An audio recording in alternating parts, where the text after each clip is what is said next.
Berapa besar ini bisnis dari waste to energy ini bisa dijalankan? Potensinya seperti apa sih? Terus kemudian nanti level affordability-nya balik lagi kalau misalnya digunakan secara masif begitu ya untuk retail nanti akan seperti apa? Tantangannya apa juga begitu dalam pengelolaan sampah ini untuk menjadi energi, Pak Bobi? Jadi Indonesia memproduksi sampah per tahun sekitar 70 juta ton. Kita sering lihat lah di TV gitu ya. Yang masuk ke tempat pembuangan sampah hanya 2/3-nya. Sepertiga itu ada ke laut, ke sungai, ke belakang rumah. Nah, dengan itu per hari Indonesia kota-kota besar ini memproduksi sampah 170.000 ton per hari. Jakarta 8.000.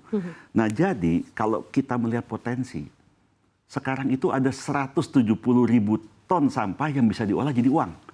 Nah, dengan adanya transisi energi ini, maka fund untuk membiayai juga bergeser ada. Yang namanya Green Fund ini.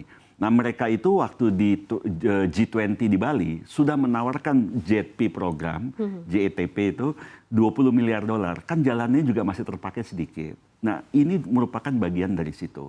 Jadi kalau kami melihat, tidak usah khawatir mengenai pendanaan. Karena selama skemanya masuk, ini sudah sejalan dengan global. Jadi duitnya ini kalau kita pakai lokal memang belum siap. Kita mesti bawa dari luar. Nah, dengan itu kami berpartner sama mitra yang bisa membawa investasi selain teknologi juga fund itu masuk ke Indonesia. Oh, Oke. Teknologi ada, fund nggak usah khawatir karena memang semua seluruh dunia bergeser ke energi baru terbarukan begitu ya. Cakupannya, lingkup yang bisa nanti tercover kalau seandainya kemudian satu PLTSA kemudian beroperasi dan berapa lama begitu ya masyarakat Indonesia kemudian bisa menggunakan begitu ya karena kan ini proyeknya berjalan. Bisa dibilang pilotnya begitu ya, kita akan ngelihat nanti sejauh mana kemudian efektivitas dari PLTSA ini Pak Bobi. Jadi yang namanya ekonomi akan terus tumbuh, industri akan terus tumbuh, populasi juga akan terus tumbuh. Jadi namanya sampah juga akan terus nambah.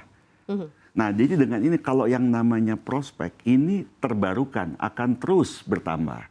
Jadi kalau kita melihat dengan dimulai ini sunrise. Belum ada pemain, baru mulai, Indonesia sudah lengkap peraturannya. Saya rasa ini salah satu yang bisa jadi kinerja quick win dari pemerintah. Nah, saya melihat tinggal nanti kesungguhan ujungnya apa? Butuh yang namanya energi adalah political will. Bagaimana komitmen pemerintah untuk memang benar-benar jalan. Jangan di tengah jalan tiba-tiba ada teori A, teori B, dan sebagainya lagi. Saya rasa kita lihat sekarang ini sudah cukup firm lah, apalagi mau dibentuk Satgas ini. Bobi, kita tahu bahwa belum lama ini OWASA pun juga diumumkan memenangkan sebuah tender proyek pengolahan sampah menjadi energi atau WTE. Nilainya 2,6 triliun rupiah, ini bisa dijelaskan seperti apa? Kemudian juga sebelum proyek pengolahan sampah atau energi listrik atau PSEL ini di Tangsel, apa ada proyek serupa begitu yang sudah pernah dikerjakan atau dimenangkan? Kalau tidak salah ada ya di 2020 ya, Pak Bobi, 6,7 triliun ini karena dipending, balik lagi ya dipending, terpending begitu karena peraturan-peraturan koordinasi. Makanya tadi dibilang harus ada satgas khusus yang bisa mengatur dan tetap memastikan bahwa arah bisnis ini terus berjalan begitu ya, Pak Bobi, ini bisa diceritakan? Oke, jadi kita melihat bisnis ke depan yang masih berkembang terus itu ada dua, yaitu digital ekonomi, mau AI, mau segala macam. Yang kedua adalah energi terbarukan. Yang saya sampaikan tadi ada 3.600 gigawatt potensial. Yang terbesar apa? Matahari. Matahari itu 88% dari potensi itu. Tapi di Indonesia masih sedikit sekali terbangun. Balik lagi masalah angka keekonomian. Kok kita bisa ekspor ke Singapura dengan harga di atas 20 sen? Di sini ditekan-tekan 5 sen dibandingkan batu bara, ya nggak visible. Nah oke, balik lagi. Jadi kami melihat pada saat itu kita mau masuk energi terbarukan, OWASA ini kemana? Oh ternyata dari sekian banyak pemain, potensi yang masih sedikit adalah di biomas. Nah biomasa ini kita sudah 4 tahun lebih. Nah proyek pertama kita sebenarnya Jakarta. Jakarta itu ada 8.000 ton sampah per hari, kami menang tender pengolahan untuk 2.000 ton. Nah tapi pada saat itu kembali belum tertata lengkap lah peraturan dan strukturnya.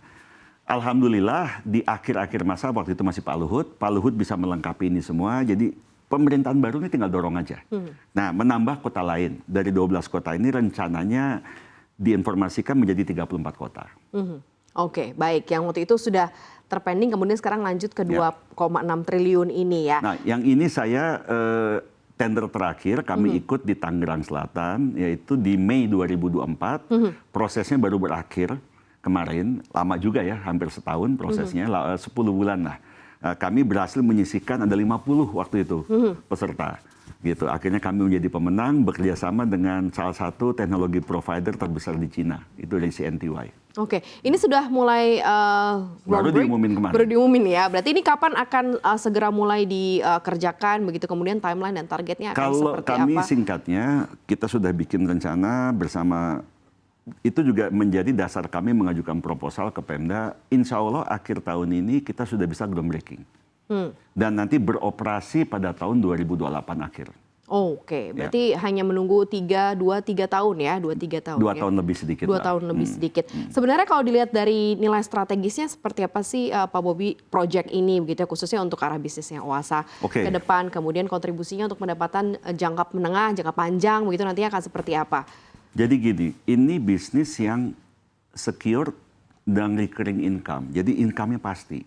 Kenapa? Kita akan punya konsesi sampai dengan 27 sampai 30 tahun. Yaitu dengan nanti menjual listrik ke PLN selama 30 tahun, mengolah sampah dengan 30 tahun dengan sistem BOT. Nanti setelah 30 tahun ini punya Pemdanya. Nah, dengan itu apa? Berarti saya punya, once kita sudah bangun, kita akan punya kontrak jangka panjang pasti. Jadi untuk Oasa sendiri selaku perusahaan publik, earning-nya atau pendapatannya, profitnya sudah bisa dihitung. Nah, jadi growth-nya dari mana? Ya tentu growth-nya dari memenangkan proyek-proyek baru. Nah, dengan ini struktur ini menurut saya menarik. Pertama energi terbarukan. Dari energi terbarukan ini ada yang belum banyak dihitung. Potensi dapat carbon credit. Oh, ya, salah satunya carbon credit. Yang kedua adalah financing untuk green. Itu ada green fund yang relatif lebih murah dibandingkan suku bunga yang sekarang ada di market. Nah, yang ketiga, teknologi ini terus berkembang dan semakin murah. Ya, jadi kita rasa ke depan ini masih banyak potensi yang bisa menaikkan value dari Oasa itu sendiri.